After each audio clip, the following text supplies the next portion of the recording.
México tiene el rostro de la creación. Su territorio, situado entre dos mares, ha visto el paso a lo largo de más de 3000 años de numerosos pueblos, indígenas, europeos, negros y sobre todo mestizos. Los mestizos, cuya unión está simbolizada en este fresco de José Clemente Orozco, como la unión entre el conquistador español Hernán Cortés y su lengua llamante, la Malinche, Doña Marina. En esta serie de televisión, El alma de México, quisiéramos ofrecer un panorama de las grandes realizaciones artísticas del pueblo mexicano a lo largo de 3 milenios. Desde el punto de vista, claro, la perspectiva del momento actual, pero siempre dentro de un contexto social y político. Para ello, el programa se divide en las etapas principales de la historia de México. El mundo indígena anterior a la conquista española, el virreinato colonial, la etapa de la independencia, el evento señero del siglo XX en México, la Revolución Mexicana, y la era moderna. A lo largo de estos 3000 años, la gran creatividad del pueblo mexicano finalmente se resume en una sola gran civilización ininterrumpida.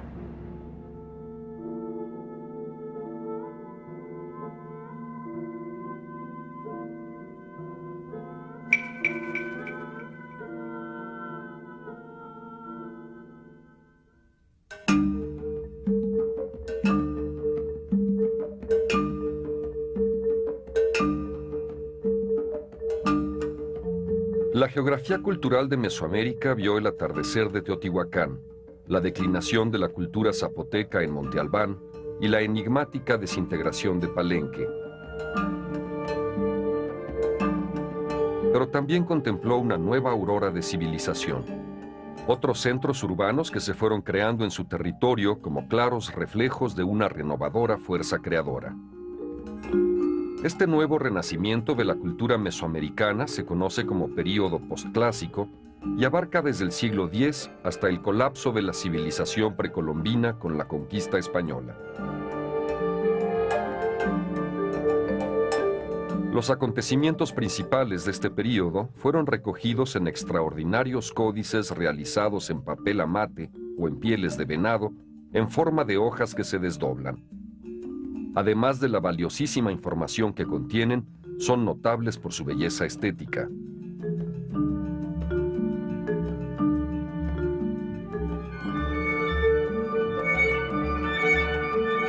En los primeros momentos de la colonización española, Fray Bernardino de Sahagún estableció un método de investigación para conocer las cosas naturales, humanas y divinas de los mexicas, logrando obtener una vastísima información.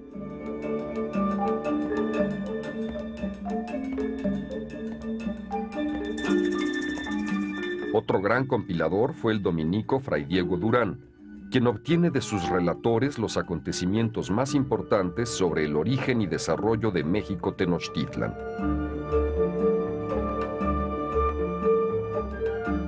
La convergencia de distintos grupos étnicos y tradiciones culturales dio pie al surgimiento de nuevos centros de poder.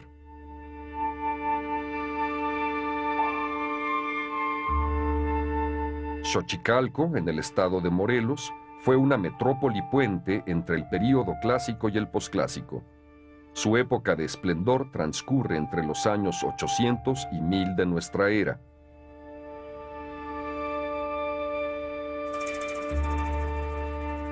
Encrucijada de caminos, Xochicalco muestra en su edificio principal sorprendentes relieves de serpientes emplumadas que parecen estar en movimiento. Las acompañan personajes con vestimentas suntuosas y unos glifos de gran tamaño que señalan la fecha 9 o 7, ojo de reptil o viento, el nombre calendárico y el día de nacimiento de Quetzalcóatl.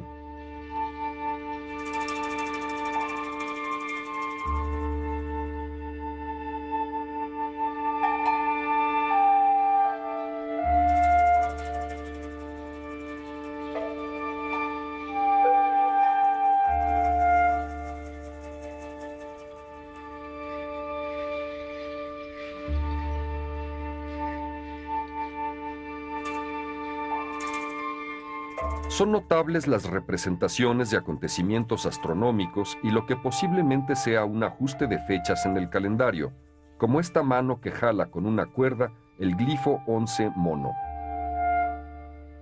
3 estelas labradas muestran a Quetzalcóatl emergiendo de las fauces de una serpiente y a Tlaloc, el antiguo dios teotihuacano, junto a glifos que repiten la fecha de nacimiento de Quetzalcóatl.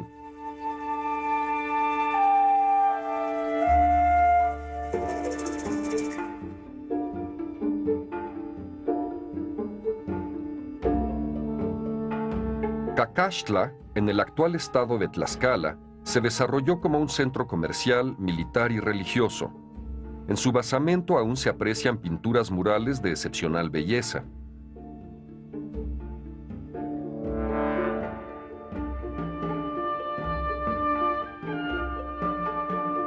Enmarcado por una banda de animales acuáticos, un personaje pintado de negro y ataviado con las características de un ave fantástica, se posa sobre una serpiente emplumada.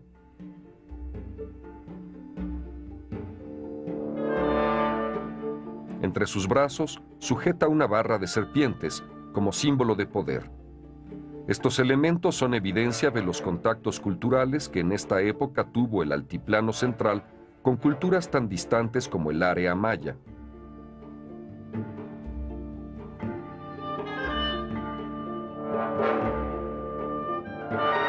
En un muro contiguo está un personaje vestido con la piel de un jaguar.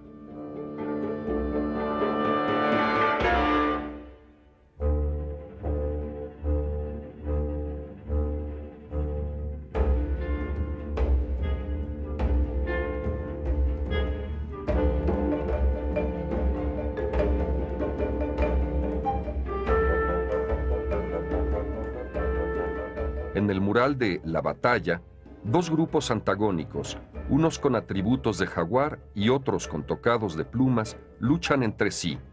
Aunado a su dramático estilo, es significativo el carácter simbólico en la lucha de los contrarios, en este caso, el ave y el jaguar.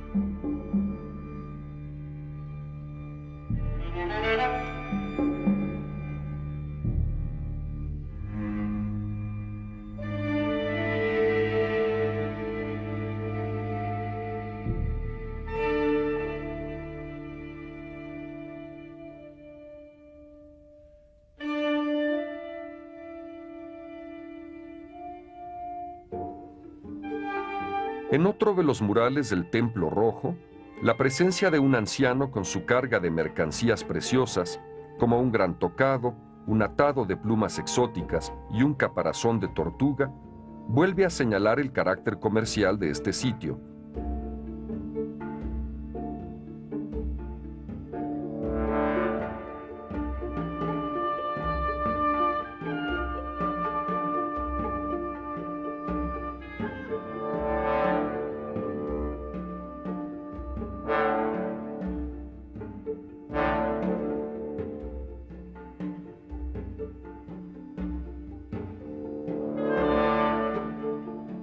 Los extraordinarios murales de Cacaxtla, además de su firme trazo, tienen una riqueza temática y simbólica que los convierte en únicos en su género.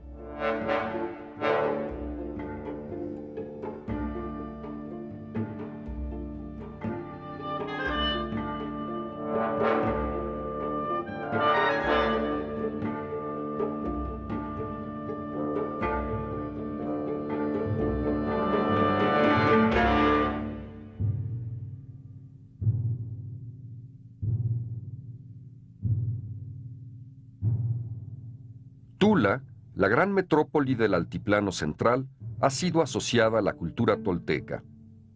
Provenientes de la inmensa vastedad del norte, los toltecas fueron quizá la migración más significativa de este período.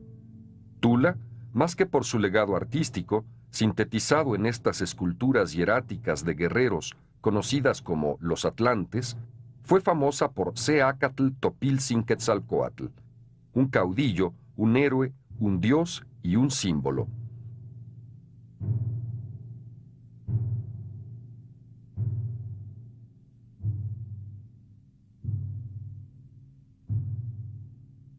Perseguido por los sacerdotes de Tezcatlipoca, practicantes de los sacrificios humanos, fue forzado a huir de Tula. Él juró volver en la fecha Seacatl, 2 Caña. Su juramento tuvo tonos proféticos, ya que en una fecha igual desembarcaron los españoles en tierras mexicanas. Quetzalcóatl se convertirá en el mito central de los pueblos mesoamericanos.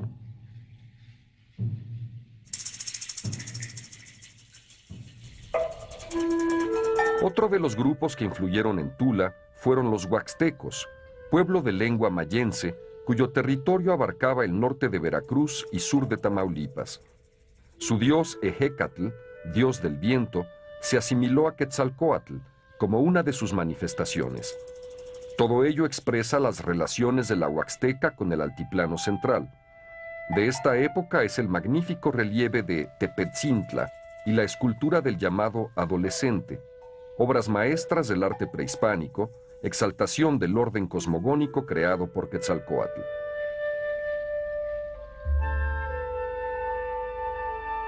Durante este período se intensifican los contactos entre las distintas culturas del altiplano central con los pueblos del sudeste. Centro de la cultura maya, Chichén Itzá fue uno de los puntos hegemónicos de la península de Yucatán.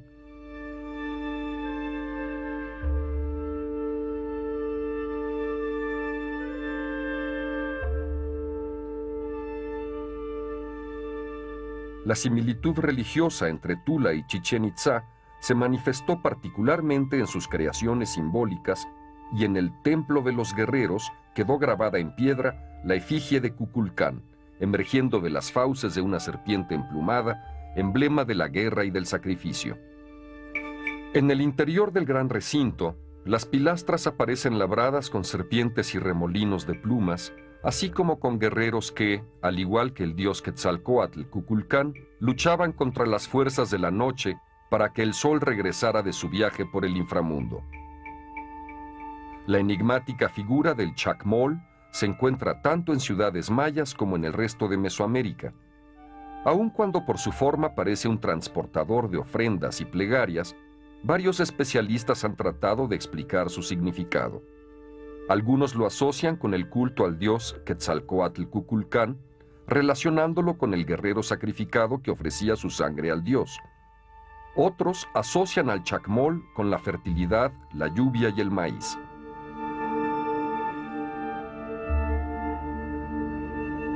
La pirámide de Kukulcán es un inmenso observatorio que a través de la luz del sol marca con sombras el paso de los equinoccios de primavera y otoño.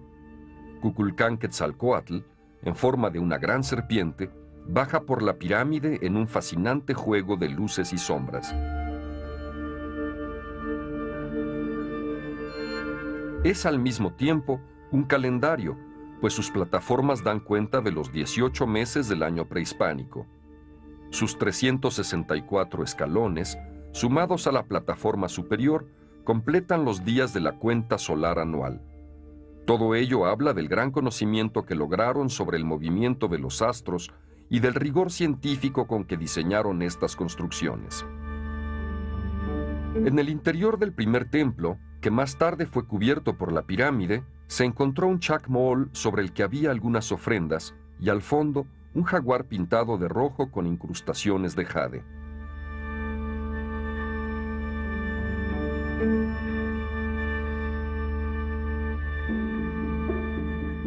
Hay un marcado paralelismo entre la arquitectura ritual de Tula y Chichén Itzá.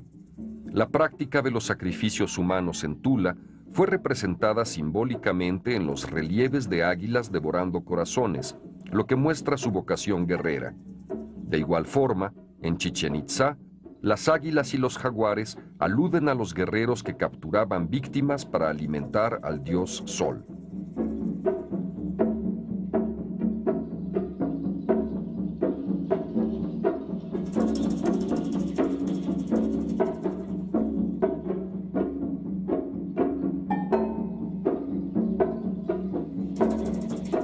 Un notable elemento simbólico de este período es el Cuatepantli, o estructura de serpientes, que aparece por primera vez en Tula. Una de sus funciones fue la de separar el espacio de los hombres del espacio reservado a los dioses.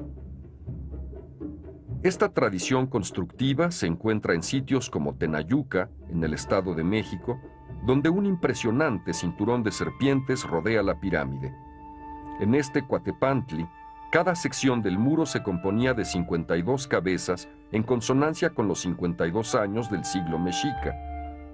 Una vez más, la conciencia de señalar el paso del tiempo se convierte en una magna obra arquitectónica.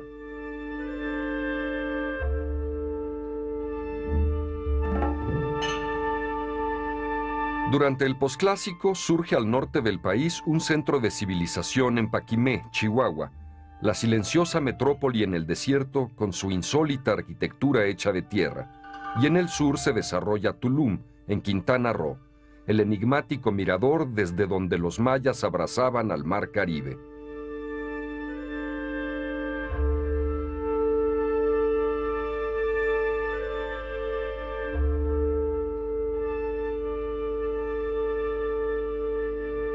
El período posclásico tardío se inició con las migraciones de los diferentes pueblos, entre los que destacaron los mixtecos, que hacia el siglo XII invaden los valles de Oaxaca, poblados por los zapotecos.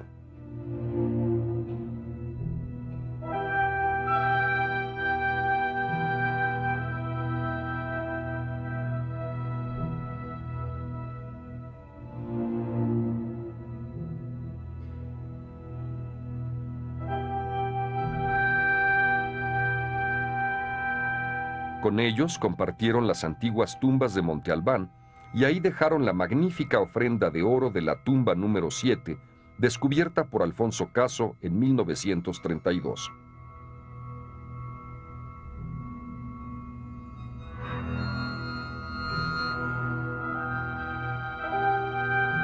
Al mismo tiempo, los mixtecos continuaron en Mitla el ancestral culto a los señores y a la región de los muertos, o Mictlán, de donde este sitio recibe su nombre.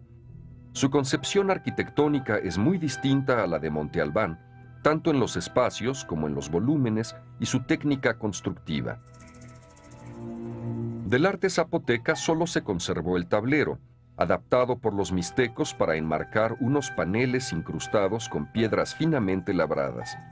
Con ellas, formaron múltiples versiones de la greca escalonada, símbolo del rayo y de la serpiente.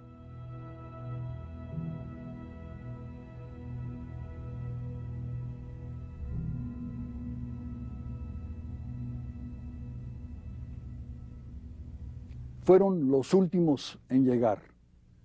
Los aztecas, mexicas o nahuas partieron de la tierra mítica del norte, Aztlán, siguiendo las instrucciones de su sacerdote Tenoch, llegar a un sitio donde un águila sobre un nopal devorase a una serpiente y ahí fundar su ciudad capital, Tenochtitlan. La fundaron en 1325 y fueron en cierto modo los advenedizos del mundo precolombino mexicano, los últimos en llegar, los últimos en poblar el Valle Central de México. En cierto modo, la historia de los aztecas es una historia de emulación y de necesidad de legitimarse frente a la gran cultura precedente del México central, la cultura tolteca. Los toltecas estaban regidos por el dios Quetzalcóatl, la serpiente emplumada, dios de la bondad, de la agricultura, un dios benéfico que un día partió hacia el oriente prometiendo regresar para ver si los hombres y las mujeres habían cumplido sus enseñanzas morales. Los aztecas, en cambio, tenían como deidad suprema a Huitzilopochtli, dios de la guerra, la exacción y el sacrificio. ¿Cómo combinar estas dos herencias? La herencia propia de los aztecas y la herencia tolteca, la herencia de Quetzalcóatl y la herencia de Huitzilopochtli. Los aztecas establecieron un estado totalitario, gobernado por un monarca supremo, el Tlatoani, el hombre de la gran voz, el señor de la gran voz, un estado belicoso que sometió a los pueblos circundantes y que ejercía el sacrificio humano. En cambio, la herencia de Quetzalcóatl se comenzó a manifestar en las artes, el comercio y la educación. ¿Cuál de las dos rutas seguir? Hacia los siglos XI y XII de nuestra era, los chichimecas inician su migración hacia el sur. Eran parte de los 7 pueblos que partieron del mítico Chicomostoc, o lugar de las 7 cuevas, hasta invadir prácticamente todo el altiplano central.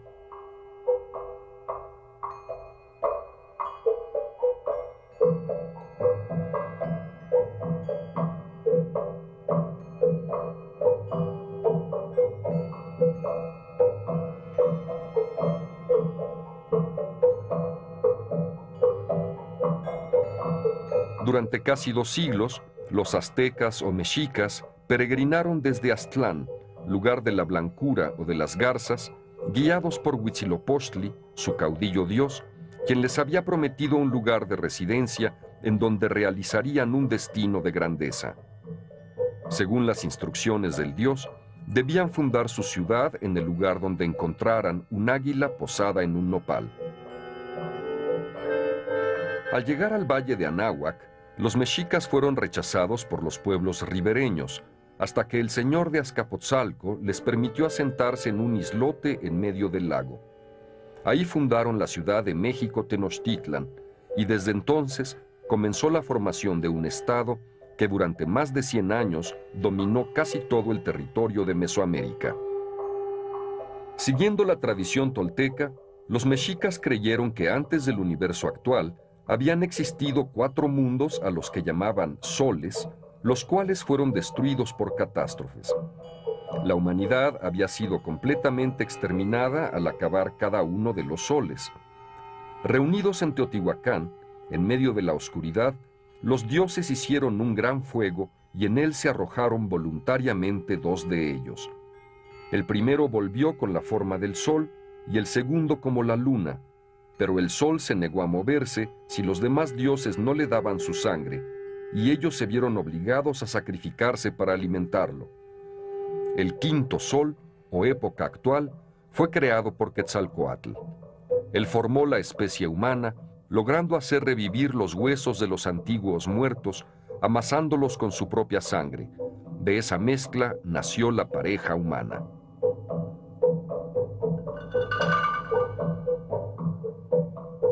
Los mexicas enriquecieron con su propia experiencia la antigua cosmovisión mesoamericana.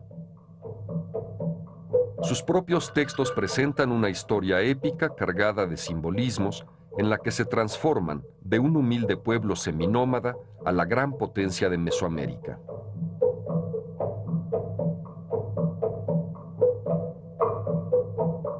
Tuvieron también una excepcional conciencia histórica y se supieron portadores de un gran legado. Consideraron como su propio origen a Teotihuacán y se asumieron como herederos de la cultura de los toltecas. Quetzalcóatl legó a los seres humanos el pensamiento, la palabra, la escritura, el arte, la música, el conocimiento de los astros, es decir, la cultura. A este legado de Quetzalcóatl se le conoce con el nombre de Toltecayotl, que puede traducirse como civilización.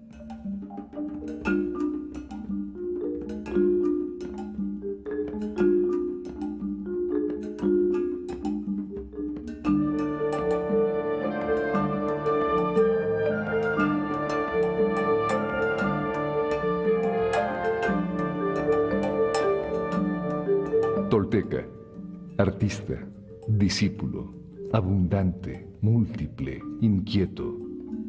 El verdadero artista, capaz, Se adiestra, es hábil, dialoga con su corazón, encuentra las cosas con su mente.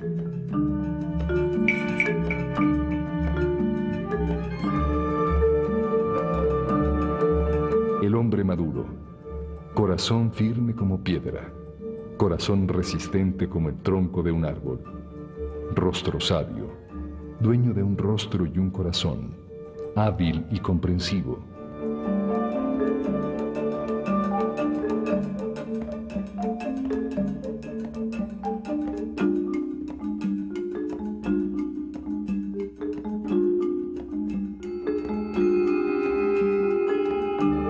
Tú, dueño del cerca y del junto, aquí te damos placer. Junto a ti nada se echa de menos, oh dador de la vida.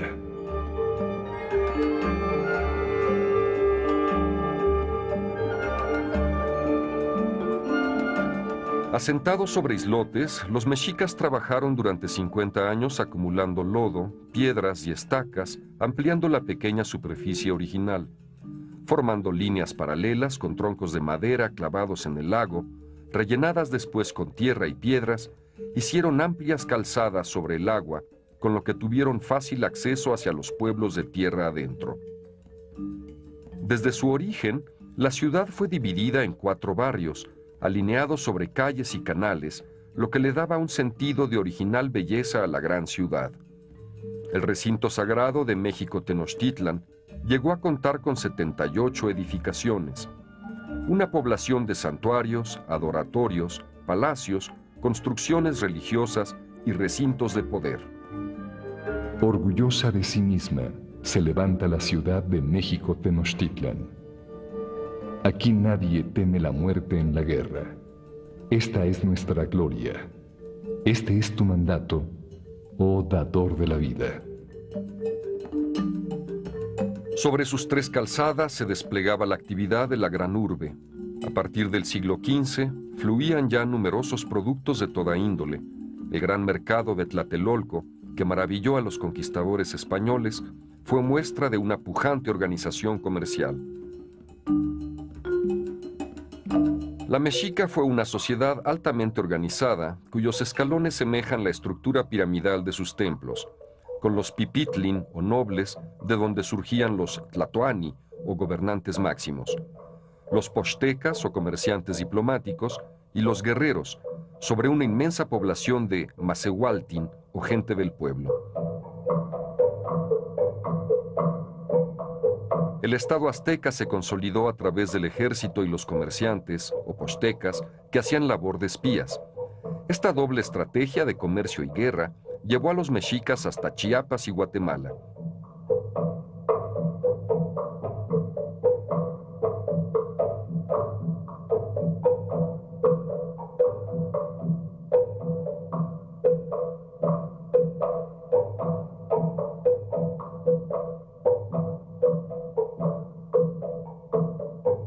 Una política fundamental fue la distribución de tierras, por medio de la cual regularon la producción agrícola y la tributación sobre los pueblos dominados.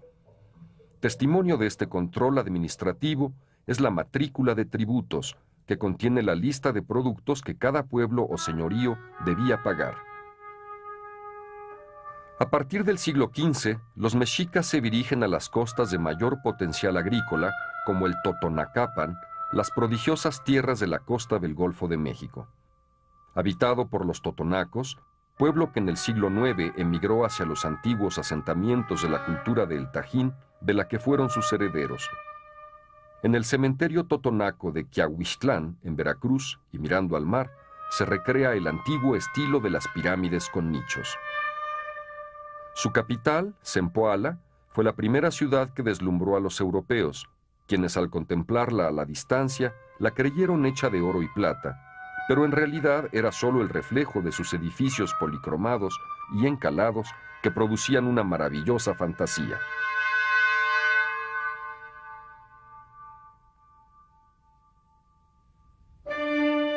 No obstante su poderío, las fronteras del dominio azteca fueron amenazadas por otros pueblos en expansión. Los feroces oponentes del poder mexica fueron los bacúsechas o águilas purépechas. Asentados en las tierras lacustres de Michoacán y tras una serie de luchas internas, el estado purépecha quedó dividido en 3 señoríos: Pátzcuaro, Iguazio y Tzintzuntzan.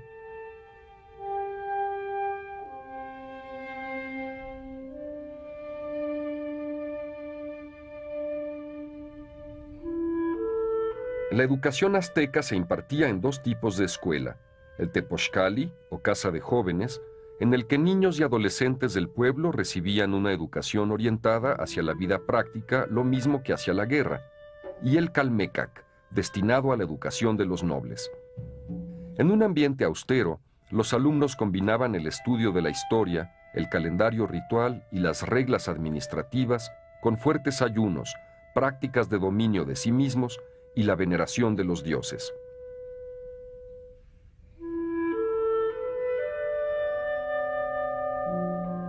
De la educación familiar existen bellos testimonios. Fray Bernardino de Sahagún recopiló un conjunto de admirables textos que recogen las tiernas palabras con que los padres y madres mexicas amonestaban a sus hijos. Uno de ellos comienza así: Aquí estás, mijita, mi collar de piedras finas, mi plumaje de quetzal, mi hechura humana, la nacida de mí. Tú eres mi sangre, mi color, en ti está mi imagen. Oye bien, hijita mía, niñita mía, no es lugar de bienestar en la tierra. En los viejos códices la imagen de los mexicas estaba lejos de aparecer con rasgos de grandeza. Tlacaelel, el poder detrás del trono de 3 tlatoanis y creador del llamado misticismo guerrero mexica, sugirió reinterpretar el pasado. Para ello, habría que establecer otras palabras de recuerdo y cambiar el contenido de los códices y quemar aquellos que no convenía conservar.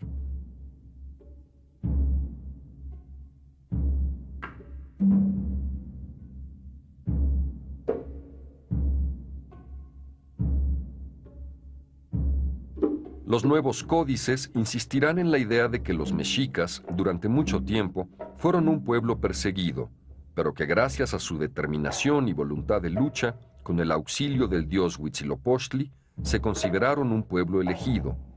Su destino quedó ligado, desde entonces, a la realidad grandiosa del universo.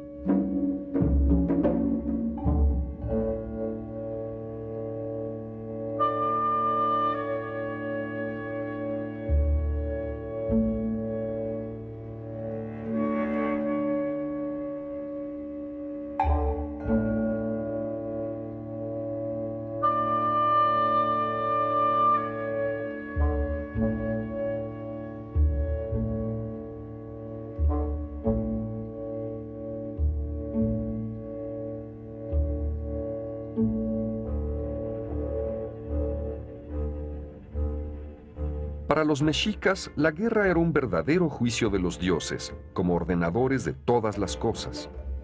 La táctica de la guerra florida que los hizo famosos fue que ellos no trataban de matar a sus contrarios, sino hacerlos prisioneros para después sacrificarlos a los dioses. Los sacrificios humanos no estaban inspirados en sentimientos de crueldad o de odio por las víctimas, ya que éstas eran consideradas valiosas ofrendas, cuya sangre daban a los dioses para contrarrestar la sombría amenaza de extinción del mundo. Las almas de los guerreros que recibían esta muerte florida iban a la casa del sol.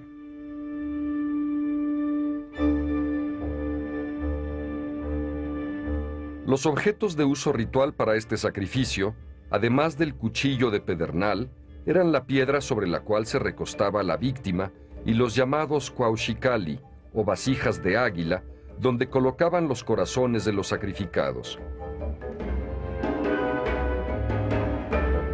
También es notable el temalacatl, enorme cilindro profundamente labrado en piedra, donde el prisionero de guerra era victimado en un sacrificio gladiatorio. Una obra de excelente calidad es la llamada Piedra de Tizoc, en cuya cara circular se narran los triunfos guerreros del 7º gobernante de los mexicas.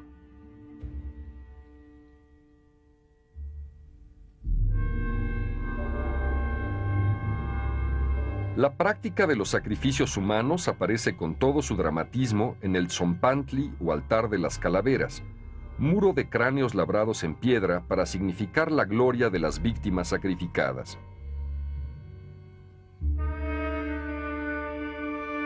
Los aztecas supieron equilibrar las necesidades fundamentales de vida y muerte en el doble santuario del Templo Mayor de Tenochtitlan, donde reunieron a Tlaloc, el antiguo dios de Mesoamérica, con su dios caudillo, Huitzilopochtli. Este equilibrio se plasma también en la representación belicosa de los caballeros jaguares y águilas, las dos órdenes guerreras de los aztecas. En el centro ceremonial de México, Tenochtitlan, estaban los recintos reservados a estas élites militares. Ahí, los mexicas dejaron testimonios de una concepción místico-guerrera en la que jaguares y águilas representaban la batalla sagrada del cielo y de la tierra, de las fuerzas oscuras y de las fuerzas luminosas. Para ellos, la guerra entre los hombres tenía su correspondencia con la guerra cósmica. El excepcional templo monolítico de Malinalco, en el Estado de México, estaba reservado para los actos iniciáticos de la élite militar. En su interior, esculturas de águilas que representan al sol conviven con la de los jaguares, que simbolizan a la tierra. Este encuentro de fuerzas celestes y telúricas vigorizaba el carácter de los guerreros mexicas. Desde donde se posan las águilas, desde donde se yerguen los tigres, el sol es invocado. Como un escudo que baja, así se va poniendo el sol. En México está cayendo la noche. Nezahualcóyotl, junto con otros poetas filósofos, llegó a dudar de la realidad de este mundo y sintió e imaginó que la vida era como un sueño. Solo venimos a dormir, solo venimos a soñar. No es verdad, no es verdad que venimos a vivir en la tierra. En hierba de primavera venimos a convertirnos. Llegan a reverdecer, llegan a abrir sus corolas nuestros corazones. Es una flor nuestro cuerpo, da algunas flores y se seca. México Tenochtitlan reunió formas y artes que han quedado moldeadas en admirables piezas de cerámica que reflejan un gran rasgo fundamental del pensamiento mesoamericano, la dualidad.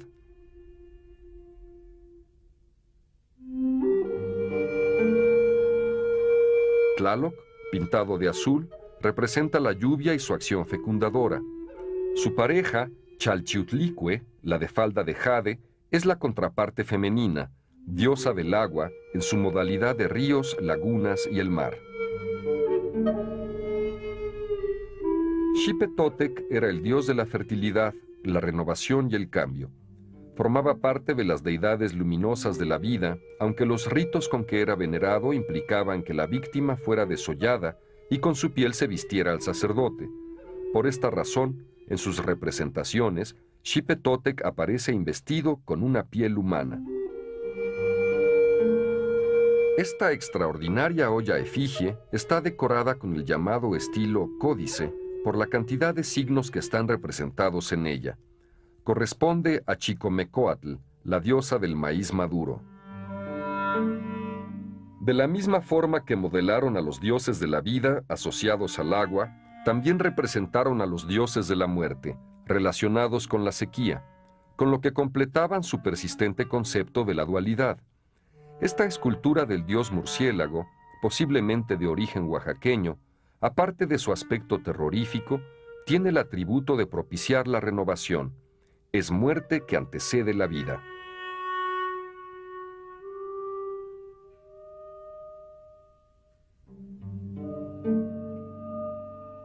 Una escultura representa a un sacerdote dedicado al culto y rituales de la muerte. Su figura está formada de varias piezas que se ensamblan, propio de las esculturas de gran formato, y es notable porque permite conocer cómo vestían esos personajes. Mictlantecutli era el señor del mundo de los muertos, una de las deidades más veneradas del pueblo mexica. De su tórax cuelga el hígado, relacionado con las pasiones humanas, y se sabe que este dios residía en el último y más profundo de los niveles del inframundo.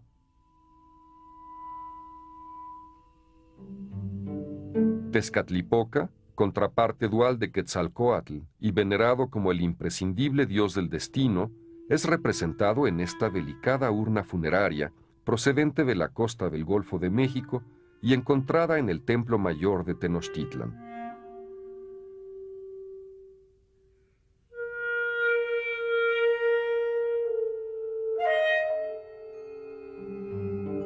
Los braseros formaron parte esencial en los cultos religiosos y fueron quizá los objetos más repetidos por los alfareros mexicas en gran variedad de formas y decoraciones. El exterior de los templos refulgía con el fuego prendido en ellos y el humo del copal envolvía con su perfume todo el recinto sagrado. Los mexicas labraron esculturas en piedra de grandes dimensiones. En ellas representaron con gran cuidado su cosmovisión y sus dioses, a la naturaleza y al hombre, los acontecimientos históricos y los signos de su complejo lenguaje.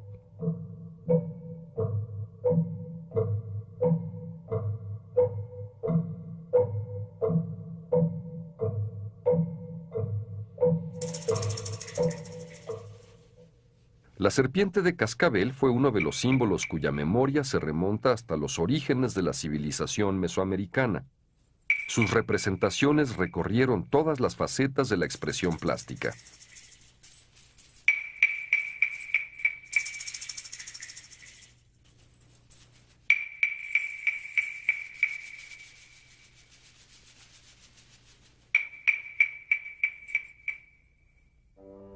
Otro símbolo relacionado con el principio de generación y origen de la vida es el caracol marino.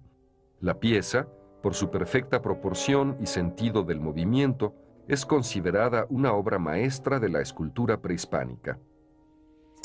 El coyote emplumado es un ejemplo de la calidad y el realismo logrado por los escultores mexicas. Realizada en obsidiana negra, una extraordinaria vasija en forma de mono es una muestra del trabajo lapidario de menor formato que asombra por la calidad de su diseño y la perfección con que fue tallada y pulida. El mono fue asociado al culto de Ehecatl-Quetzalcóatl, dios del viento, como se representa en esta extraordinaria pieza, plena de movimiento. Durante el período posclásico tardío surgió una escultura naturalista cuya principal preocupación fue resaltar las formas humanas y mostrar la identidad tanto de hombres humildes o más iguales como la de esforzados guerreros. También los dioses mexicas fueron esculpidos en piedra. Posiblemente son las representaciones más sobresalientes de su creación artística, donde conjugan más plenamente el sentido de lo sublime y lo terrible, como la dramática escultura de Tlazolteotl, diosa del maíz.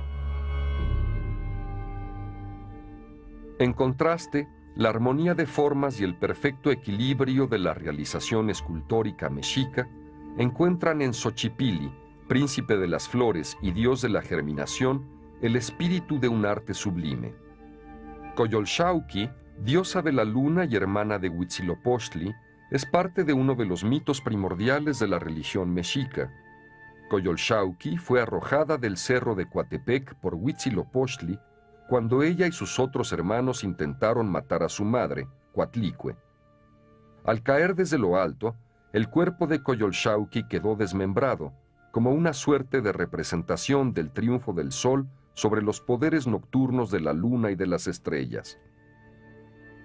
Coyolxauhqui está representada en un gran disco de piedra de 3.25 metros de diámetro y se sabe que yacía al pie de la escalinata del templo de Huitzilopochtli en el Templo Mayor.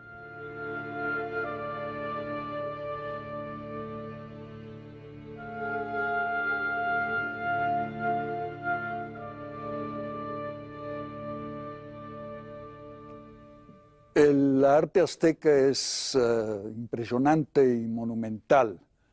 El poeta francés Baudelaire lo llamó un arte bárbaro, es decir, anterior a todo concepto de la persona humana. Y en efecto, el arte sagrado de los aztecas rehúsa todo antropomorfismo. Los dioses son dioses no porque son humanos, sino porque son divinos. No hay el antropomorfismo de los dioses griegos o latinos. El mejor ejemplo es quizá la Coatlicue, la diosa madre del panteón azteca, este cubo decapitado compuesto de elementos que son manos laceradas, fauces abiertas, calaveras y una falda de serpientes, un conjunto extraordinario que proclama su enajenación, su distancia frente al ser humano. La Coyolxauhqui, la hija de la Coatlicue, también yace desmembrada en 1000 pedazos por la violencia de su hermano Huitzilopochtli. Y sin embargo, despojado de su contexto sagrado, de su contexto religioso, este es un arte radicalmente moderno. Es un arte de una extraordinaria polivalencia, casi se podría decir tan moderno como una obra cubista. Una de las esculturas más complejas que haya producido el genio azteca es la que representa a Coatlicue, diosa y madre y ser que fertiliza la tierra. El nombre de Coatlicue significa la de la falda de serpientes. Además de diosa de la tierra, Coatlicue, como muchas otras esculturas, está labrada en su base con la imagen de Tlaltecutli, señor de la tierra. Esta prodigiosa obra ha sido interpretada como una representación de la creación del mundo. También es considerada como un tratado de cosmología hecho piedra.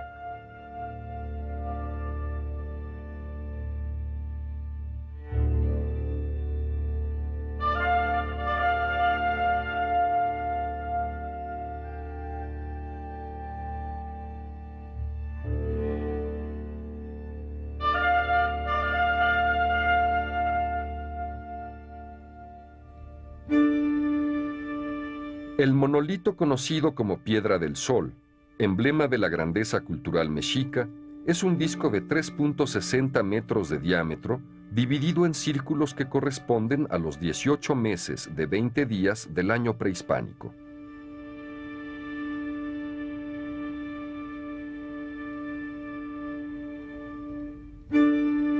En el centro del disco aparece un rostro humano que ha sido identificado con Tonatiuh, dios del sol, con Tlaltecutli, monstruo de la tierra, y con Tlaloc, el ancestral dios del agua. Las 4 alas rectangulares que salen hacia arriba y hacia abajo indican las 4 eras o soles anteriores, que sumados al círculo central representan la leyenda de los soles. El quinto sol es el sol en movimiento, la era de la presente humanidad que terminará también en catástrofe. 2 serpientes enmarcan el borde del disco y de sus fauces emanan las 2 deidades símbolos de la dualidad. Pero al lado del mundo sagrado de los aztecas, había un mundo social de escuelas y mercados, de poetas inclinados sobre la brevedad de la vida, de maravillosas artesanías y prodigiosos códices, todo un mundo en pleno desarrollo cultural que fue interrumpido por la conquista europea. Cuando el año Seácatl, año de la caña, 1519, la hueste española, capitaneada por Hernán Cortés, desembarcó en Veracruz en el momento mismo previsto para el retorno del dios Quetzalcóatl. Desde lo alto de su capital azteca, el emperador Moctezuma bien pudo decir: los dioses han regresado.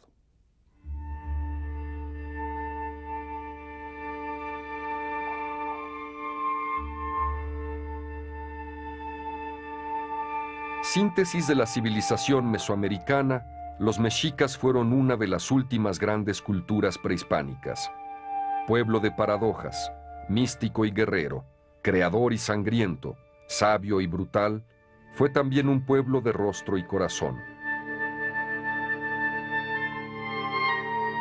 Los mexicas hicieron suyo todo el saber de las culturas de quienes los antecedieron y durante más de 100 años fueron la potencia dominante.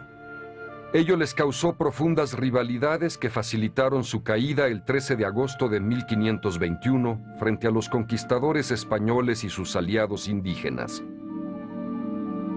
No obstante, quedó escrito en sus cantares: mientras subsista el mundo, perdurarán la gloria y la fama de México Tenochtitlan.